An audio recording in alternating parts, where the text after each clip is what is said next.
This is an interview with Elisa Medhus on her new book, My Son and the Afterlife. So, Elisa, you want to start out by telling me, how did this get started? Well, of course, my son Eric died almost 4 years ago now, and oof, that was rough. But two things made it a lot worse. First, of course, I'm a physician, so my whole educational background is science, right?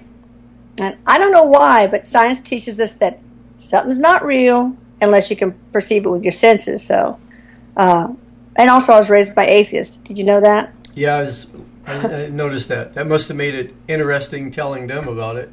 Oh, gosh. Well, that's a story unto itself, and I'll get to that. Well, I heard that your dad said something like, well, that's it. That's the end of everything. And yeah, I said those first words that to me were, well, Elisa, Eric is going to turn to dust. Well, that must have been comforting for you. Oh, yeah. I was in a great mood for that kind of humor. But, and the fact that they were atheists too, it just really put me in a difficult spot because I didn't know how to answer the question, where's my son? I had no idea. But then something really cool happened you're going to love this story, with my father. All right, so you talk about irony here, right? Right. He called me 3 days after Eric's death, and he sounded really startled. And this is unusual. This guy is an unflappable thoracic surgeon. He never gets startled. And he said that he was sitting in a chair, just reading the paper, I can't remember what, and all of a sudden, he looks up and there's Eric standing right in front of him. And then he said that Eric turned into his little boy self and crawled up into his lap. So my dad's like, oh my God, I don't know what to believe, I'm so startled. And there we go. That was the start of my journey from skepticism to belief. So that was the first contact or the inclination you had that he was trying to... Well, yeah, and then shortly after that, all these family members and friends started reporting these stories about, oh, Eric pranked me this way, and Eric gave me this sign, Eric visited me, here and there. And so at first I thought, I don't know about these guys. They're do-do-do-do. But, but I do know them, and they're very sane, rock-solid people. So that led me to want to. Elisa, I'm going to ask you something, and it's something that I think a lot of people would be asking if they were watching this right now. How do you know, and I think we can assume that you believe what you're talking about. So we can get past that. Mm-hmm. But how do you know that this isn't something more in the line of wishful thinking or just wanting it to be so much that... I didn't want to believe it. I didn't want to, because what if I believed 100% and then I woke up and found out it was some cruel cosmic joke, and then that would be like losing Eric all over again, but forever. I couldn't go there, so I resisted. I dug in my heels the whole way. But then the research I did and the constant stories from other people, and then eventually some of the pranks and visits I got, it's just undeniable. Right. And one of the most interesting, well, you know how it is with a skeptic. You get this sign, and it looks, like I saw water faucets turn on, and appliances work that are not plugged in, and airsoft BBs dropping from the ceiling, and just crazy stuff. I heard him call me on the telephone. That's an interesting story too. But I guess it was when I heard his voice on one of the recorded sessions that was it. Did it for me. One of the things that makes this so believable and interesting and everything all at the same time is, in science now, they're coming to the conclusion that our universe is much more like a holographic projection than anything else, which means that this is more in the mind of a super mind, and we're like composites in this dream world. So that makes almost anything possible. Almost anything. My dad just died about 3 months ago, and I was his caretaker for 28 years, so we were really, really close, you know. And when he passed away, naturally I went through the grieving stage, and that's subsided some now. Mm-hmm. I still miss him terribly, but the whole process put me in touch with what is life. Forget about death. I'm not too sure about even if there is such a thing as death. but what is life? What is our existence? And what a grand mystery it is. And to have something like this happen in your life, it's not only interesting and fulfilling and validating, but it's an experience that is more valuable than all the money in the world, because it tells you that there is a continuum. So I'm all behind any way possible to bring this out to where it touches people's, not only their minds, but their hearts and their spiritual vision. As I think we're entering in a time like the original meaning to the word apocalypse means a lifting of the veil. And I think that that's what's happening. Things are thinning through dimensions now. And I think this is going to happen more and more and more and more until finally it's a common occurrence. When we have a death happen, and especially an immediate death that we're connected with, the finality of that is not going to be so confirmed anymore. That's true. Well, Eric says that the veil, it has always been, it's our perception of it thinning, really. It's always been thin or non-existent, really. Right. So everything's about perception. We're finally increasing our awareness. He uses the bean analogy. He said, you don't know anything about beans. And you take a bite, and all of a sudden, all you see is beans, beans, beans everywhere. It's like when I was pregnant. I didn't see very many people pregnant, but all of a sudden, I saw everybody was pregnant on the streets and the stores and so on. So it's perception. Yeah, it is. This happened to me when I bought an orange Volkswagen one time. I thought, oh my God, seems like everybody. Then it happened with every single car I bought. It's because we get so many billions and billions of bits of information into our minds, but we only process a couple of thousand bits per second. So we have to filter that out to what's really pertinent to our survival, our interest, and so on and so forth. So I've been reading some of the comments on the YouTubes, and it's curious that people are so hung up about fucking language.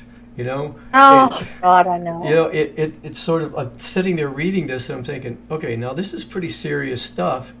Why would they be hung up on words and language? But that tells you where, on a collective level, our evolution has a long ways to go. Well, we're sort of a puritanical society. We came from the Quakers and the Puritans, etc. So I think that's in organized religion. That sort of has some influence on that. I'm not knocking organized religion. My great uncle was Cardinal of Spain, believe it or not. But yeah, here's what Eric says about the cursing, because it has offended, especially the religious. He says that words are just a string of letters. They get their power from the emotional intent behind them, and his intent is benevolent. The blog members actually love it. They find it very endearing, and it makes them, seem sort of approachable. And it's like he's one of us. But he also says he curses because he wants us to know it's him, that he's not like some Archangel Michael or something. That's not his style. And he doesn't want to just preach to the choir and reach those who are already, knowledgeable about these things. He wants to reach the hard hat, the plumber, the college student, and other sectors of the population. Yeah, I wrote a book called To Believe or Not to Believe, and it's about the social and neurological consequences of belief systems. And I received quite a bit of, I was on Coast to Coast, and so I got a lot of feedback from the public. But most of it wasn't too bad, because it's actually about the organized thought behind religion as it's being used by political powers and nationality, Exactly. Yeah, it gets, when you get the military involved with government, with really fervent belief systems, you have a powerful and dangerous force. And now we have all these diametrically opposed forces fighting over the same God, which to people like us doesn't make any sense at all. Of course not. My God is stronger than your God and all that. So, my daddy can beat up your daddy. Yeah, and I guess that's where it came from, thousands of years ago, as these beliefs were taking root in people's minds, their collective consciousness. They were trying to prove who was the strongest, therefore the truest and the right one, you know. So what's been the latest thing that Eric has had to say? Oh gosh, I don't know a timeline. Okay, let me put it to this point, because this is more to the point. Right now, our planet is at this precipice. We've been racing towards the edge of this cliff, like we're madmen. And now all of a sudden the cliff is close enough to see the abyss, and we're going, whoa! But now we have all this momentum and this a global crowd of people behind us racing too, and a lot of them can't see this. But it seems like people from the other side, or beings from the other side, they can not only see this, I mean, they're way above the horizon, looking around the total sphere of our existence. Exactly. I'm just curious, does he say anything about this time period? Well, first of all, he has trouble with time, because here it's linear and there it's stacked. So everything's happening at once. And he has a lot of trouble, sort of dealing with this linear language and describing things. He struggles, and it's so frustrating for him.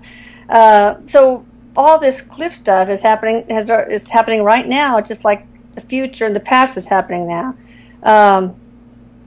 He does think we're evolving very slowly toward what you're saying, and he says we will evolve even physically, emotionally, spiritually. But again, the time factor makes it difficult to describe for him. Are you talking about ascension, right? Right. Yeah. Because I do believe that we're, at least we better be. I think we're right on the edge of a conscious shift, not only as individuals, but as a global collective planetary consciousness. Because it's only after that shift that I think that we're going to find the answers that we're looking for. You know, like Einstein said, we're never going to come up with the answers from the same level of consciousness that created the problems. Right. And that seems to be the case. Well, he does say that we're going to go to higher dimensions. Our vibrational frequency is going to be higher. And some people are going to be left behind. They're not going to have that spiritual awareness. But we're going to have more telepathic skills and other skills that are typical of being at a higher vibrational frequency like they are.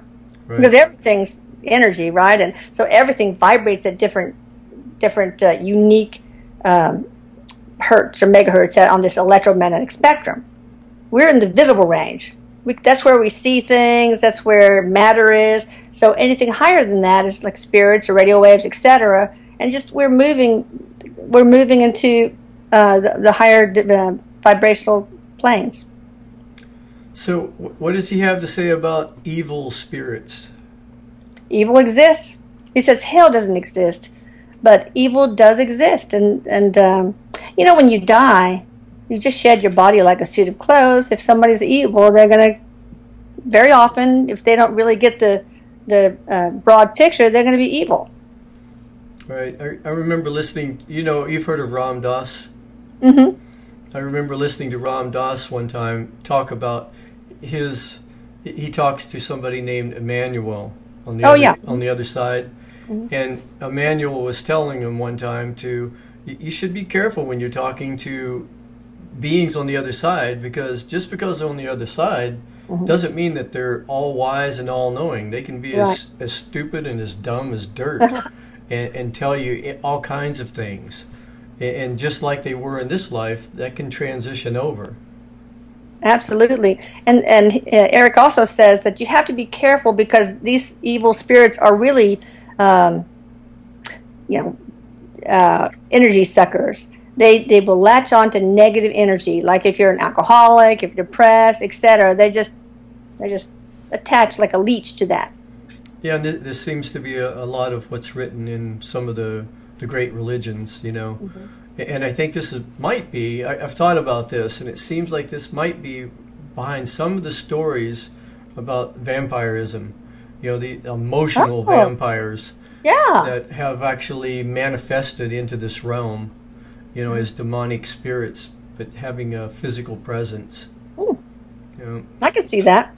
Yeah, so can I think I've met a few in my life. You Oh, know, these are the people that you're around and you say, man, that person just really brings me down. I'm so tired when they're around because they're yep. a constant drain. They're like a black hole. I know Yeah, exactly. I've been around those people. yeah, and there's no filling it up. Mm-mm. And I think it's because some of us, for good or bad reason, some of us forget how to connect with the universal infinite energy. And then when we're here in low density with low density thoughts, we have to get energy from somewhere. If Mm-hmm. we can't get it from spirit, sunlight, we have to get it from our environment. Mm-hmm. And we pull and we siphon off of all of our friends and family and everything else. So how has this affected you? Oh gosh, I'll have to say the way this whole blog started is to channel my grief. And all of a sudden I started reporting some of the things that my family members and friends were experience they were having with Eric. And so I started adding that. And then Eric started visiting and pranking a lot of them. And there's some interesting stories there. But then the whole thing just exploded. It just like struck an instant chord with the readers because of the compelling answers that Eric gave to the questions. And frankly, I guess I would say I'm absolutely poleaxed. To me, sometimes I feel like I'm going down an endless rabbit hole. This is just so unexpected. And actually, at times, it's overwhelming, too overwhelming. Because I'm still a little broken woman. So Right. this has all caught me by surprise. It really has. So how did this work out with Jamie Butler? How did this connection first come about? Well, first of all, how I even decided to connect with mediums at all, given my skepticism. I used to think mediums were like little gypsies hunched over crystal balls or something. But I did all the research I could, quantum physics, alternate dimensions, near-death experiences, but I also looked at controlled studies on mediums. And I thought that was interesting. And in my reading, I also found out that a lot of parents, try mediums out because they're desperate. They want to see if their son is even there or daughter is even there, and if they are they happy? And yeah, mine was out of desperation, part two, but I just wanted validation. I Right. had so much doubt, so I tried out a number of them. Some were not very good, but Kim O'Neill and Jamie Butler were great. And Jamie Butler is the one I exclusively use now because Eric and Jamie get along so well, and it's just really funny.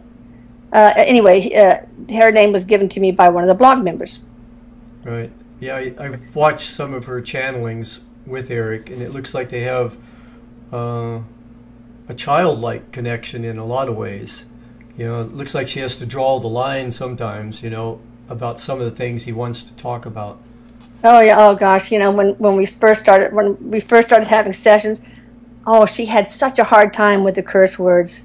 Now she's a little bit more relaxed about it, but he talks about sex, and just all sorts of really irreverent things. So, and that makes her a little shy. Yeah, I'm curious what he said when he was asked how big he is.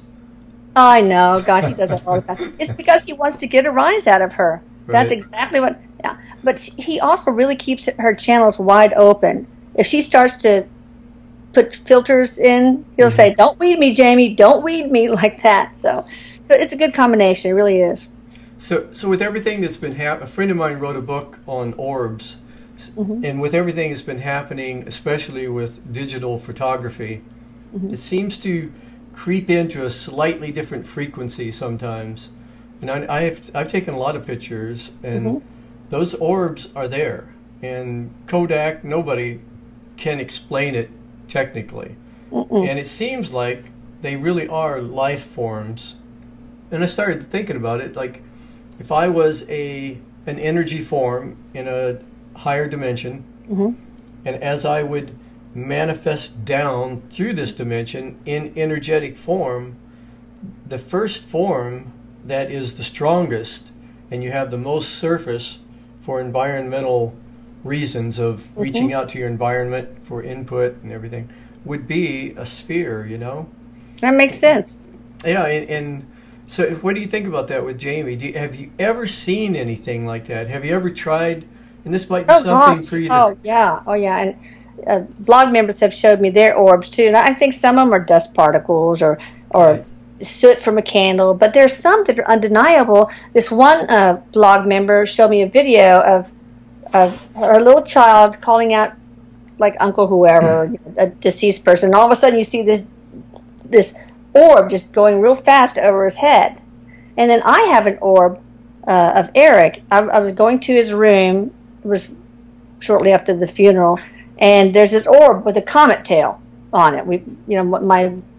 My daughter or somebody was taking pictures. And, if an orb has a comet tail, that means it's moving. And if it's moving in a still picture, that means it's a life force of some sort. Right. Can you send that to me? Sure. Yeah. I'd be glad to. Yeah, send that I to have the me. email address. Yeah, I will.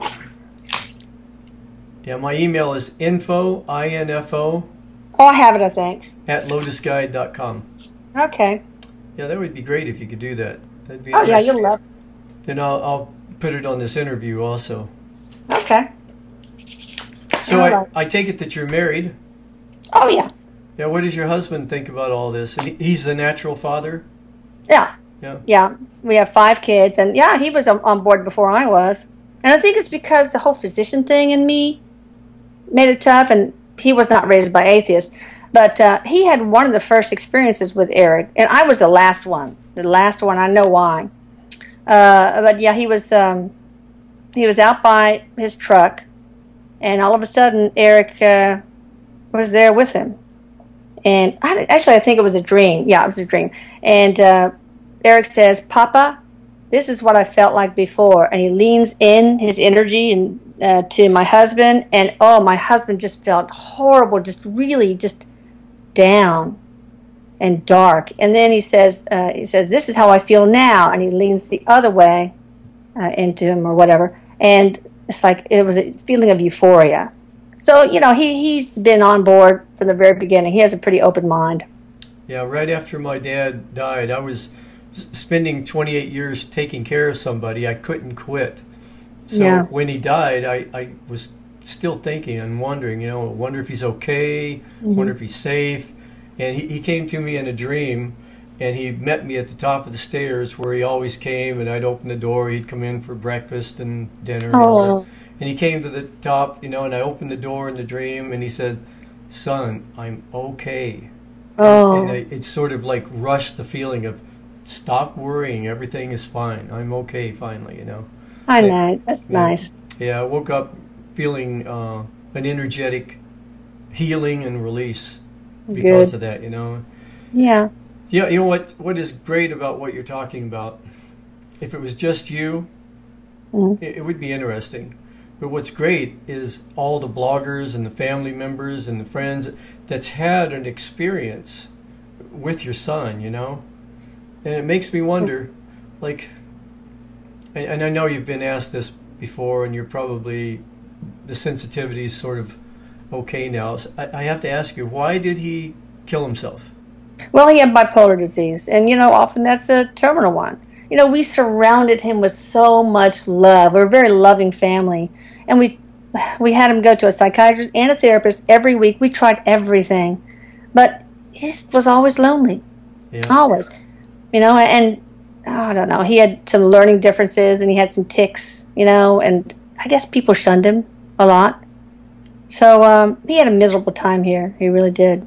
Yeah, body chemistry is something that we're just now really coming to grips with, and I remember when I was a kid, I went through, because I was always being picked on and everything, and it went through my mind, is this worth it?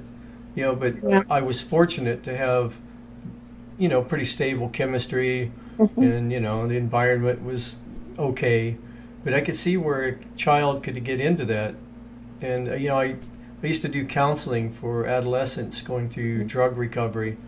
And they would come in there with all their emotions and their chemistry just totally out of alignment, and not to mention bipolar disease. Coming in, taking Ritalin and everything else. And suicide watch was a big thing in the house. Because in this world today, I don't know, I look around and I look at what a 16, 17-year-old might be looking at, and I tell you, it would be really depressing, because in my day, I grew up in the 50s and 60s, and it was, even though it was a dream, it was the American dream, and even though it wasn't okay, it seemed okay. But now it's all out in the open now. You know, politics, broken governments, financial system, you know, corporation crooks, you know, media is being controlled. Everything is out in the open, and it's raw and completely in your face. And I think when a young child sees the world today, and not only the world, but, you know, we're dropping bombs on innocent people, and Hiroshima and everything. It's a maddening perspective for a young child. And then he looks at all of the adults in the world and go, they're the ones that created this. Oh, yeah. Do I really want to join this club? Do I want to be part of this clan? I mean, these are... Actually, for me, they're really legitimate questions that a spiritual being would ask. You know, exactly. If I landed, for some unknown reason, if I landed on some other planet and they were a bunch of barbarians and doing some of the things we're doing, and I didn't feel necessarily connected to their humanity or whatever they were, you know, maybe I wouldn't want to stay. You know. Well, and also they are more recently removed from the beyond, so I'm sure there's some remembrance when they're very small children. They carry that forward, so they want to go back. They cannot see the importance. They have the spiritual connection more than older people did, and they just can't look at this whole human experience and understand how important it is. You know? Yeah, we come into this world kicking and screaming. Yeah, there's a reason for that. Yeah, I can see where that would be a definite problem for most of the young children today. That's the reason when I see young kids today really going, okay, they're sucking it up and they're just going, okay, I'm going to do what it takes to try to help this situation out. You have to admire it, but especially the teenagers and even the soldiers. We've had days when there's been more soldiers commit suicide than there have been killed, you know? Yeah. And I think that is a logical, reductive reasoning of the soul at some point, because maybe on the inside we know that life continues on, even though your son, it seemed like he was hoping that it was over. Right. But I think on a soul level, he knew it wasn't. And maybe we know from the other side we can also help. Yeah, absolutely.